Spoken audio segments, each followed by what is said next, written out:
How's it? Today is Thursday, February 26th.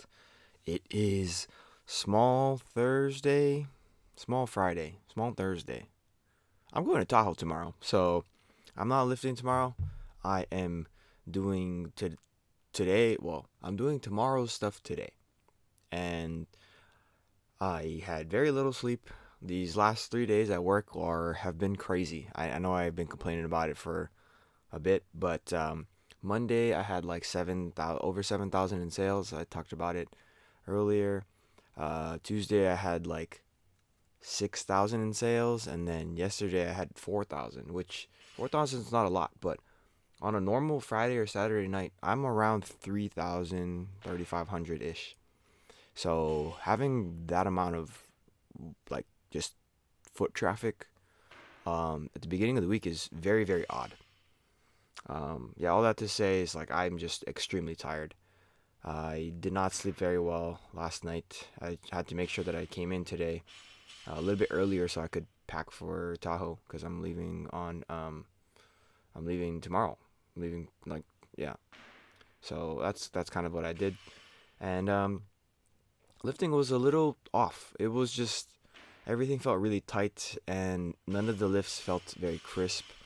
I do think that it felt a little bit better if I just tried my best to keep the bar close to me. And I mean, that's very, very clear. It's a very easy idea to keep in mind. But I don't know, man. Like, this is 70 here. It's my last warm up. That's a little bit on my heels. I didn't particularly like that one. You see me scratching my head. Um, but yeah, we're at 76 here. It's 3 kilos up from last week. And I mean, it moves okay. It moves well. Watch this rep here. I wrote in the notes that it felt like I was gonna miss this lift, but I mean, it looked pretty good. I just think that like my timing had to be exactly very perfect to catch that, and that's not the space that I normally am in. Um, I think another technique thing that I was thinking about for these snatches was trying to just be a little bit better about having hip tension at the bottom. So with my glutes and my lower back. So I think one of those things is literally pushing my knees out a little bit more deliberately. I don't want to say it's a little bit more aggressively because it's not. It's just like the idea of pushing my knees out. I don't push my knees out on purpose ever. So just trying to push my knees out here for these is it's helping me keep the bar a little bit closer, keep my body a little bit more connected throughout the whole lift. Whew, that was a weird one. I just talked about being connected, and that was not connected whatsoever. Yeah, so after that, I moved into my clean and jerks. These are pretty easy. Um, I guess relatively speaking. Like last week, I felt like they were a bit challenging. Like getting my elbows up and getting under the bar was very good. But pushing with my legs was a little bit difficult last week. I didn't feel like that was the case today. I feel like today things lined up a little bit better. I still feel a little bit weird with the cleans, but I think again trying to keep the bar a little bit closer to me. That is just the whole idea that I'm having is keep the bar close to me, and like sometimes that might look a little different for different lifts, but I think one thing that I am practicing is trying to lift like Lasha. Ooh, that second rep was not good. I'm trying to lift like Lasha, which is a cue that I've had for I don't even know how long, 8 years.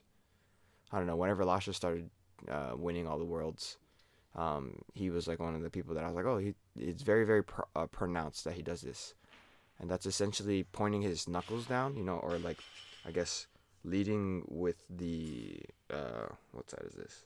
The lateral side of your wrist, like if you're in anatomical position, the outside of the wrist, leading with that. So if you do that, then the bar is always going to be close to you, no matter what you do for extension. And that is something that I was practicing today.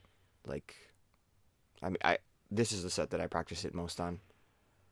And I think for me that sometimes the when you think of too much about where your arms are and where your hands are and everything, you often neglect the extension portion of it. So you don't have the best lower half of the lift, and then the upper body usually just kind of takes over. And like the perfect world, you would have those two things being aligned and everything moving well. But for what it is today, I'm super happy with the way those cleans felt. After that, I did some front squats, so just the same weights for 3 sets of 3, same weight that I did for the cleans, and these were very easy. I went through them, I think probably in less than 2 minutes. I did all 9, so all 3 sets I did in less than 2 minutes, and yeah, just not very challenging right now. So I feel like today my lower back was a little bothered in some instances, but definitely not to the point where it was in December. That was kind of where it got really bad, and I'm still happy with it. It didn't feel as good today as it did last week, but it's definitely not as bad as it was even in like the beginning of February. So I'm definitely making progress in a meaningful way, and that is something that I'm just super thankful for. Also, I did these. I brought these back. So the GHD sit-ups. These were a little blast from the past because I haven't done these in forever. Because when I used to do these, my lower back was hurting, and today it didn't hurt. Additionally, I usually do dragon flags on the Friday, but because today's Thursday, I literally did dragon flags yesterday, and I don't want to do something that challenging 2 days in a row. I also incremented the Pallof press here up to 55 pounds. This is really hard. I feel it quite a bit in my hip area. So like right here with my left internal hip, so like my groin area of my left hip, I feel it tremendously in this position. I don't know if that's like how the movement works, but I feel it, and I think that is going to be helpful for me moving forward. So gonna be in Tahoe tomorrow. So yeah, cool, man. That's it for today. Thank you for watching. Like, comment, and subscribe. Shoots.